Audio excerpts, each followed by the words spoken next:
খিদায় পেটের ভেতর ফকফক করতাছে। যাই শ্বশুরবাড়ি কাছেই তো, কিছু খাইয়া আসি। জামাই, এসো ভাত খাও।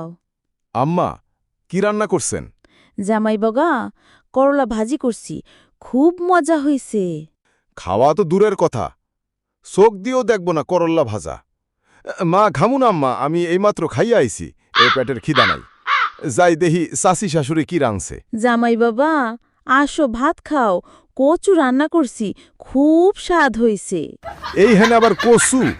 না চাচি, খাও না, আমার শ্বশুরবাড়ির থেকে খাইয়া আইছি। যাই দেহি আরেক চাচি শাশুড়ি কি রাঁধছে, নিশ্চয়ই ভালো কিছু, ওই বাড়ির থেকেই খামো। জামাই ভাত খাও, কচুর লতি রান্না করছি, সেই মজা হইছে। এই হেন আবার কচুর লতি? না খাইয়া তো উপায় নাই, খুব খিদা লাগছে, আর মিস করন যাইব না। যা আছে তাই দিয়েই খাই। অদৃশ্যের করলা ভাজা, বিসি কষা কস, কচুর সে কচুর লতি যায় ফসা ফস।